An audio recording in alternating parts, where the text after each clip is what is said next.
And then you're telling me your 16-year-old daughter comes to you and says, "This is the bracelet. I need you to pawn it." And you being the adult in this situation are is listening to your 16-year-old daughter to go pawn a bracelet that you know is stolen. Do you see? Calling 2025 CR 005793 State versus Quinette Perry. Can I have parties announced? Lauren Espinoza for the state. Tiffany Seattle for Miss Perry. And is your first name Quinette? Yes, ma'am. All right, thank you. Counsel, have you received all discovery? Did you review it with your client? Yes, Your Honor. Court will find that the state is in compliance with discovery. Ms. Perry, did you review the application for community supervision with your attorney? Did you understand it Yes, ma'am. and sign it? Yes, ma'am. Did you review the true bill of indictment with your attorney? Did you understand it? Yes, ma'am. Counsel, do you waive the reading?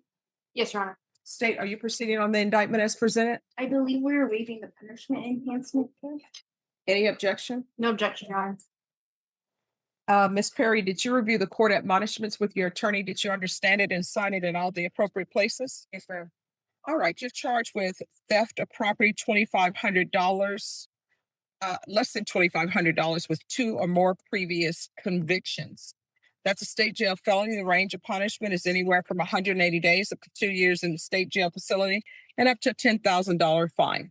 If you have a plea with the state, the court does not have to follow your plea. If the court does not follow your plea and gives you more than you bargained for, the fact that you entered a plea will not be used against you and you will be allowed to withdraw your plea. You have a right to jury trial, a right for you or your attorney to cross-examine and confront any witnesses. The state would call in the right to remain silent. By entering this plea, you're giving up those rights. Did you intend to give up those rights and enter into a plea in this case? Yes, ma'am. Counsel, has your client been able to provide you with any defenses? Yes, Your Honor. Do you believe she has a rational as well as a factual understanding of the charges against her? I believe she does, Your Honor. Do you believe she's currently competent and was legally sane at the time of the offense? I believe she was. Ms. Perry, has anyone threatened you, coerced you, or placed you in fear to get you to enter this plea? Yes, ma'am. Anyone promised you anything other than the plea? Are you satisfied with the way you've been represented? Yes, ma'am. If you're not a U.S. citizen, by entering this plea, you will be deported, denied naturalization, and re-entry. Did you understand? Yes, ma'am. Court will find that defendant has knowingly and voluntarily waived her right to jury trial. Did you review the plea bargain page with your attorney? Did you understand it? According to the plea, punishment is to be assessed at 1 year in the state jail facility. There's an $800 fine, and the state is recommending community supervision. Did you understand that to be the plea? Defense state. Yes, Judge.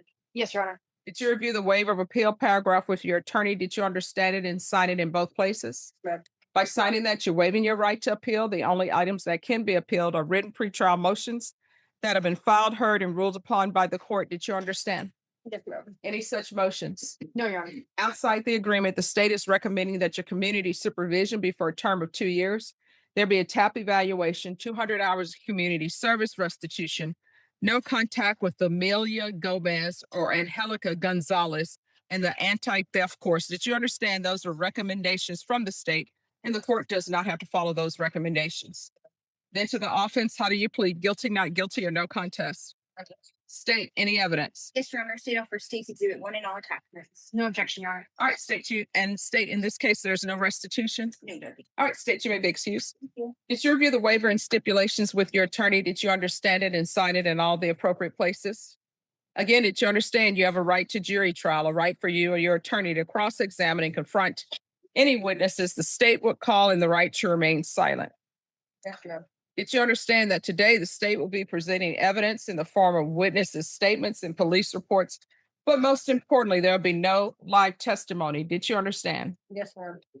Court will find that defendant has knowingly and voluntarily waived and consented to stipulation of testimony and stipulations. Court will accept into evidence states exhibits 1 and attachments and review the same. All right. After reviewing states exhibits 1 and attachments, the court will find there is sufficient evidence to find you guilty, and the court will find you guilty. Are you proceeding with sentencing? Yes, Your Honor. Okay, this is where the hearing suddenly shifts from a routine plea deal into a full-on parenting accountability moment. The judge isn't just looking at what happened, she's trying to understand why an adult went along with it. And honestly, that's the part that changes the entire tone of this case in criminal court. Judges often pay attention to remorse, judgment, and decision making more than excuses. And right now, the court is testing whether this defendant truly understands how bad that choice was. Caretaker for her son, who has also mental health and behavioral issues. Um, her daughter has since learned her lesson. Her daughter is now an adult. She's no longer a juvenile. But has she really learned her lesson? Because what I'm reading in the stipulation is she's the one who ended up pawning the bracelet. Yes, Judge. At the direction of her daughter, Precious. But Precious has since. Well, wait a minute. So during this time, how old was Precious? I can speak. When this incident took place, she was 16. Her and the other little girl were minors. Okay, so Precious is 16 and Precious Now told you she's to, 18. yeah, no. But that at this time when Precious was, Have an ID to pawn it. She was gonna give it back, but when the ISD cop kept pressuring her, she shut down. She didn't give it back. and so she gave it to you and told you to pawn it. Okay, that doesn't make any sense to to me. get her money back from the little girl that stole from her. I don't know what's happening in this world. Because no. Here's the thing. As a parent, You know, if this other minor stole $20 from your daughter over the summertime, and what I'm reading in the stipulations, she didn't steal it. Another one of her relatives stole it, who's probably not a good parent or a good relative. And then your daughter decides to steal a Pandora bracelet from this little girl, which probably costs more than $20. And then I'm reading in the stipulations where they're asking you to get it back from your daughter, and you're like, oh, my daughter needs to calm down first. Do you even see how that my daughter stole somebody's bracelet? But you know what? I can't approach her yet. She needs to calm down. And then she doesn't calm down, and they're like, hey, you need to turn this bracelet over now. And you say, and then you tell them, well, you're not getting it. How about them apples? And then you're telling me your 16-year-old daughter comes to you and says, this is the bracelet. I need you to pawn it. And you being the adult in this situation is listening to your 16-year-old daughter to go pawn. Whew! That reaction from the judge says everything. Notice how the courtroom goes from legal procedure to pure disbelief. The judge keeps circling back to one issue. The defendant was the adult in the room, and legally, that matters. The prosecution isn't just arguing theft, they're highlighting participation after knowing the bracelet was stolen. Pawning it turns a bad teenage decision into an adult criminal act. Also, can we talk about how the judge keeps dismantling the logic step by step? She's basically saying, even if someone stole $20 from your daughter, how does that justify stealing and pawning a bracelet? That's the moment the defense narrative really starts collapsing. took from her. No, according to this, it was only $20 that a relative took. The girl stole it from my house and my daughter's room. That's what I'm saying. And this, when my daughter took her bracelet, it was at school. When I was talking to the mom and the stepdad about this, they didn't want to hear nothing about it. Your Honor, I believe at the time she thought she was writing her daughter, putting her daughter in the right and making her, even with the money at the now in hindsight, wasn't the best parenting decision. It was in the heat of the moment. She's since learned that probably think about all things before doing something so reckless. And she understands that now. We've had several long talks about this one. That's why Precious, her ass is getting a job. She's old enough now. She got something like that. She got See, we're still in the same position. Does Precious have a job? No, she just got her ID just recently, and now she's looking for a job. She has a job interview after this. Yeah. There's going to be an $800 fine, 1 year in the state jail facility, suspended and probated for 3 years, 200 hours of community service restitution, no contact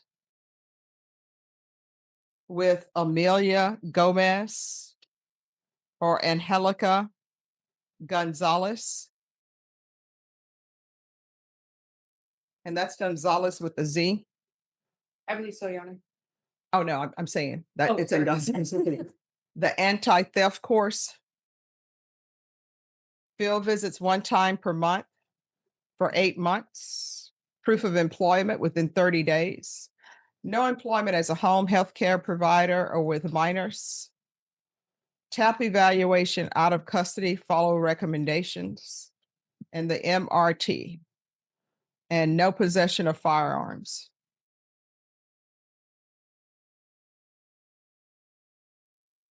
And what are the ages of the children in your home? 28, 19, 18. Okay. No unsupervised contact with minors. Probation, is there anything else? UA reporting.